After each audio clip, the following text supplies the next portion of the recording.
નમસ્કાર વિદ્યાર્થી મિત્રો, આપણે વચ્ચે 2 દિવસનો વરસાદને કારણે ગેપ પડી ગયો તો ફરી પાછા આપણે ટ્રેક ઉપર આવીએ. દ્વિચલ સુરેખ સમીકરણ આપણે સ્વાધ્યાય 3.1 છે એમના પહેલો બીજો 2 દાખલાઓ જોયા હતા. બરાબર કે એકમાં એવું હતું કે આલેખ ઉપરથી ઉકેલ મેળવો, એકમાં એવું હતું સુસંગત છે કે નહીં ચેક કરો. તો આપણે ત્રીજો દાખલો કંઈક એવો જ છે, સુસંગત છે કે નહીં એ ચેક કરવાનો. તો આપણે નેક્સ્ટ ત્યાર પછી જોતા જઈએ શું છે. ગણિત ધોરણ 10 દ્વિચલ સુરેખ સમીકરણ સ્વાધ્યાય 3.1 દાખલા નંબર 3. હવે રકમ કંઈક આવી છે, નીચેની જોડીઓ સુસંગત છે કે નથી તે જણાવો. જો સુસંગત હોય તો ગુણોત્તર a1/a2 b1/b2 અને c1/c2 ની મદદથી નક્કી કરો. તો નક્કી કરવાનું છે તો આપણે 3 પ્રકારે નક્કી થાય. ક્યાં 3? કાં તો એક ઉકેલ મળે. પેલું શું હતું? એક ઉકેલ, કાં તો એક ઉકેલ હોય. બીજું કેવું હતું તો કે ખાલી ગણ, એકે ઉકેલ ન હોય. અને ત્રીજું કેવું હોય તો કે ત્રીજું અનંત ઉકેલ મળે. કેટલા?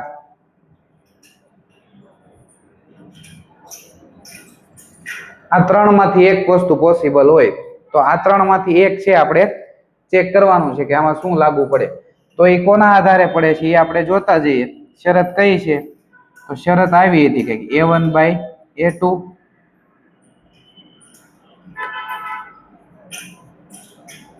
આ શરત છે, આ ચેક કરવાની છે, આ લાગુ પડે છે કે નથી પડતી.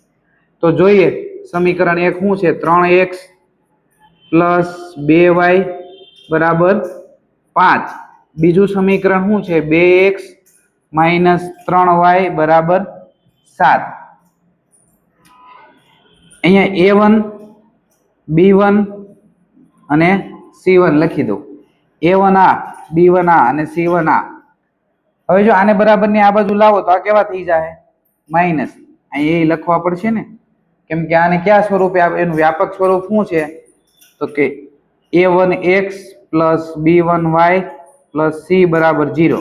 આ બરાબરની આ બાજુ છે તો મારે એને વ્યવસ્થિત કરવું પડશે ને. પહેલા 3x + 2y 5 પ્લસ છે, આ બાજુ આવે તો -5 = 0. એવી જ રીતે આને પણ કરવું પડશે. 2x - 3y 7 આ બાજુ આવે તો માઇનસ = 0. હવે લખો તો a1 કેટલા છે? 3, b1 કેટલા છે? 2, c1 કેટલા છે? -5. હવે a2 b2 અને c2. a2 કેટલા છે? 2, b2 કેટલા છે? -3, c2 કેટલા છે? -7. હવે આમાં કિંમત મૂકવાની છે. હવે કિંમત મૂકતા જાઓ. a1 / a2 = b1 / b2 = c1 / c2. હવે a1 ની કિંમત શું છે? 3, a2 2, b1 કેટલા છે? 2, b2 કેટલા છે? -3, તો માઇનસ ની નિશાની ઉપર આપી દો. c1 કેટલા છે? -5 અને આ કેટલા છે? -7. માઇનસ કેવા થઈ જાય? પ્લસ. આમાંથી કોઈના છેદેય નથી ઉડતા ને કોઈનો ગુણોત્તર બી સમાન થતો નથી. તો હવે કહી શકો કે a1 / a2 ≠ b1 / b2 ≠ c1 / c2 હોવાથી આપેલી બંને રેખાઓ એક જ બિંદુમાં છેદે છે. ક્લિયર? તો આની જે સંગતતા છે, સુસંગતતા આપણે ચેક કરી લીધી. બરાબર, એક બિંદુમાં છેદે છે. હવે ત્યાર પછી નેક્સ્ટ 2x - 3y. જો રકમ સેમ જ છે, સુસંગત છે કે નહીં આપણે ચેક કરવાનું છે. કે એક બિંદુમાં છેદે બે બિંદુમાં છેદે એ આપણે જોવાનું છે કે અનંત ઉકેલ મળે છે. તો પહેલું સમીકરણ છે 2x માઇનસ 3y બરાબર 8. તો આને પહેલા વ્યવસ્થિત કરી દઈએ. 2x માઇનસ 3y 8 બરાબર ને આ બાજુ લઈ જાઓ એટલે કેવા થઈ જાય માઇનસ. હવે ત્યાર પછી બીજું સમીકરણ શું હતું 4x માઇનસ 6y બરાબર 9. 9 ને બરાબર ને આ બાજુ લઈ જાઓ 4x માઇનસ 6y માઇનસ 9. હવે પેલા તો આની ઉપરથી a1 b1 અને c1 લખી દો. a1 કેટલા છે 2, b1 કેટલા છે -3, c1 કેટલા છે -8. હવે આ સમીકરણ ઉપરથી a2 b2 અને c2 લખી દો. a1 કેટલા છે તો કે 4, a2 કેટલા છે b2 કેટલા છે -6 અને c2 -9. હવે ગુણોત્તર લઈ લો a1 છેદમાં a2 b1 છેદમાં b2 c1 છેદમાં c2. કિંમત મૂકો a1 એટલે 2, a2 એટલે 4, -3 b2 એટલે b1 એટલે -3 b2 -6, c1 કેટલા છે -8, c2 કેટલા છે -9. હવે જો 2 દુ માઇનસ માઇનસ પ્લસ 3 દુ આમાં કઈ છેદ ઉડશે નહીં. તો શું થયું 1/2 બરાબર 1/2 નોટ ઇક્વલ ટુ 8/9. એટલે કોના જેવું આવ્યું a1 છેદમાં a2 બરાબર b1 છેદમાં b2 અને નોટ ઇક્વલ ટુ c1 છેદમાં c2. આના જેવું તમને મળ્યું. તો આ પરથી કહી શકો તમે આ પરથી કહી શકીએ કે બંને રેખાઓ કેવી છે. આ બે સમાન આવે બે રેખા કેવી હોય બંને રેખાઓ સમાંતર છે હોવાથી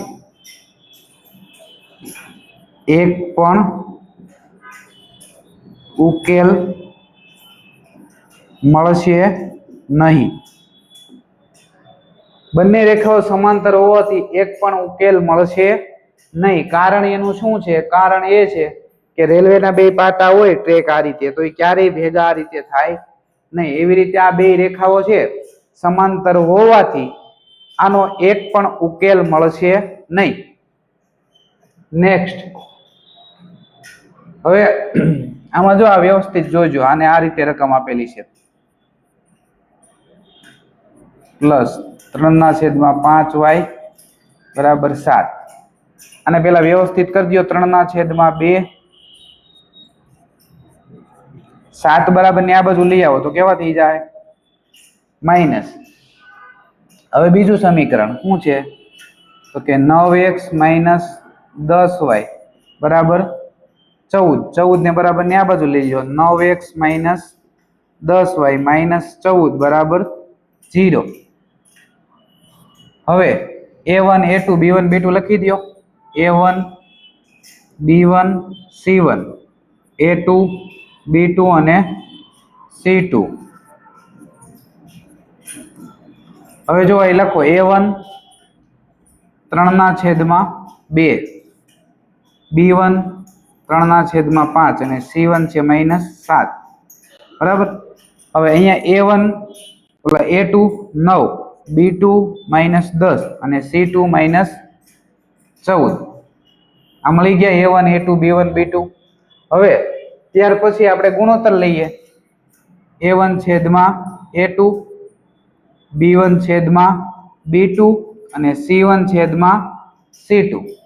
મૂકો કિંમત a1 ની 3/2 અને a2 ની એના છેદમાં 9 b1 ની 3/5 b2 ની -10 c1 ની 7 છે કે -7 સોરી માઇનસ જ છે અહીંયા -7 ના છેદમાં -14 આ માઇનસ માઇનસ પ્લસ 7 દુ 14 આ થઈ ગયું। આ 2 છે ક્યાં આવે? એ છેદમાં આવશે। આ 2 નો ભાગ હાલે 3 તેરી 9। આ 5 એ ક્યાં આવશે? અહીંયા છેદમાં। આનો ક્યાંય ભાગ હાલશે નહીં। તો શું થાય જોવો તો, આ 3 છે ક્યાં? આની હારે ભાગ આલ્યો એટલે એ 3 વિધાન 2 છેદમાં આવ્યા એટલે 3 દુ 6 બરાબર। આ 5 અહીંયા છેદમાં આવ્યા, 3 હારે કઈ ભાગ હાલશે નહીં એટલે 5 ગુણ્યા 10 એટલે 50 અને અહીંયા આવ્યા 1 ના છેદમાં 2 અને માઇનસ માઇનસ પ્લસ થઈ ગયું। આવું આવ્યું એટલે ત્રણેય છે નોટ ઇક્વલ ટુ થયું કે a1 છેદમાં a2 બરાબર b1 છેદમાં b2 બરાબર c1 છેદમાં c2 નોટ ઇક્વલ ટુ હોવાથી આપેલી બંને રેખાઓ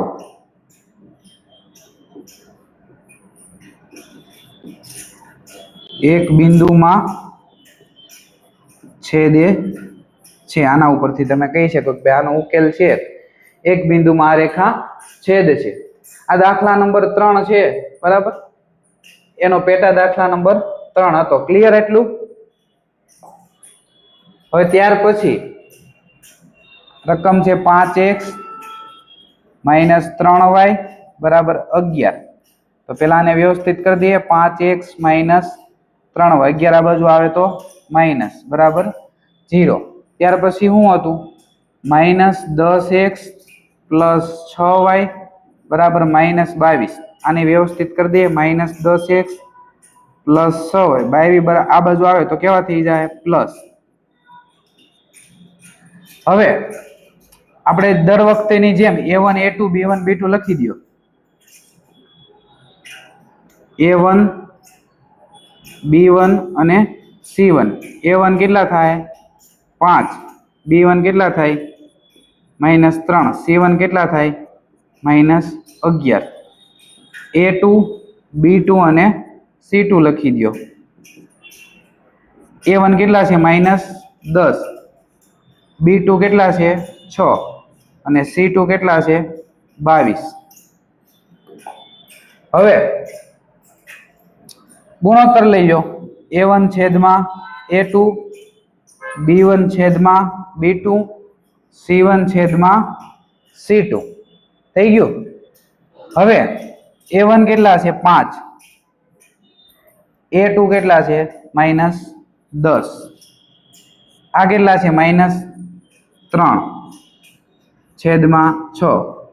આ કેટલા છે? -11। આ કેટલા છે? 22। 5 દુ 10 3 દુ 6 અને 11 દુ 22। -1 ના છેદમાં 2 બરાબર -1 ના છેદમાં 2 બરાબર -1 ના છેદમાં 2। તો શું આવ્યું? a1 છેદમાં a2 b1 છેદમાં b2 c1 છેદમાં c2 ત્રણેય ઇક્વલ છે।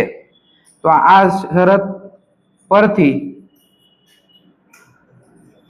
બંને રેખાઓ કેવી છે? સમપાતી હોવાથી અનંત ઉકેલ મળે। કેવા ઉકેલ મળશે? અનંત ઉકેલ મળશે। કારણ a1 છેદમાં a2 b1 છેદમાં b2 c1 છેદમાં c2 ત્રણેય કન્ડિશન છે ઇક્વલ થાય છે। બધાયનો જવાબ 1/2 આવે છે માઇનસમાં। ક્લિયર? તો આ રેખાઓ કેવી મળશે? સમપાતી। સમપાતી એટલે કે એકાબીજા ઉપર ઓવરલેપ થયેલી હોય એવી। હવે આ લાસ્ટ બરાબર શું છે? તો કે 4 ના છેદમાં 3x પ્લસ 2y બરાબર 8 અને વ્યવસ્થિત કરો। 4 ના છેદમાં 3x પ્લસ 2y -8 બરાબર ની આ બાજુ આવે તો માઇનસ। આને વ્યવસ્થિત કરો।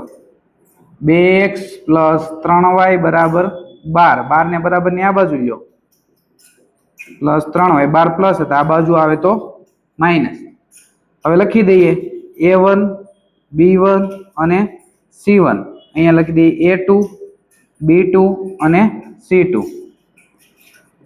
a1 કેટલા છે? 4 ના છેદમાં 3 b1 2 c1 -8 a2 2 b2 3 c2 -12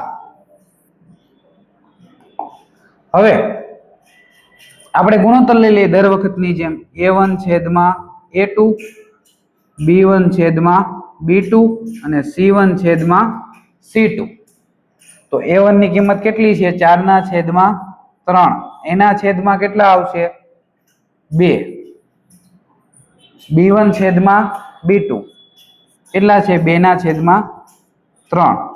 c1 છેદમાં c2 -8 ના છેદમાં -12. જો આ તો છેદમાં આવી જાય, આનો આની હારે ભાગાલ છે તો અહીંયા આવ્યું 2 ના છેદમાં 3. હાલો આનું કઈ થાય નહીં. 2 ના છેદમાં 3. આ માઇનસ માઇનસ પ્લસ 4 દુ 8 અને 4 તેરી 12. 4 4 ઉડી ગયા. શું વિધું? 2 ના છેદમાં 3 કીધું. તો શું જવાબ આવ્યો? 2 ના છેદમાં 3 ઇક્વલ ટુ 2 ના છેદમાં 3 ઇક્વલ ટુ 2 ના છેદમાં 3. તો કે a1 છેદમાં a2 બરાબર b1 છેદમાં b2 બરાબર c1 છેદમાં c2. આ શરત લાગુ પડતી હોય તો બે રેખાઓ કેવી હોય? સમપાતી. અને સમપાતી હોય તો ઉકેલ કેવો મળે? અનંત. તો શરત પરથી બંને રેખાઓ સમપાતી હોવાથી અનંત ઉકેલ મળે. ક્લિયર? હવે જો આ સુસંગત વાળા દાખલાઓ નોર્મલ છે, આ મોટે ભાગે પૂછાય કે ના પૂછાય એટલા બધા ઇમ્પોર્ટન્ટ છે નહીં. જે પૂછાતા છે હું તમને અહીંયા સાથે સાથે લખતો જઈશ કે ભાઈ આ વખતે પૂછાણો તો, ગયા વખતે પૂછાણો તો, આ સાલમાં આ મહિનામાં પૂછાણો તો. એટલે ક્લિયર છે. સુસંગતતા ચેક કરવા માટેનું આમાં મને નથી લાગતું કે કોઈને કઈ કન્ફ્યુઝન હોય, અને છતાંય કન્ફ્યુઝન હોય તો મારો નંબર બી એમાં ચેનલમાં આપેલો છે, તમે પર્સનલ કોન્ટેક્ટ કરી શકો છો. અહીંયા તમારો આ જે દાખલા નંબર 3 છે એ કમ્પ્લીટ થાય છે. અને આપણી ચેનલ છે સાયન્સ એન્ડ મેથ એજ્યુકેશન ચેનલને તમે બને ત્યાં સુધી સપોર્ટ કરતા રહ્યો. Thank you.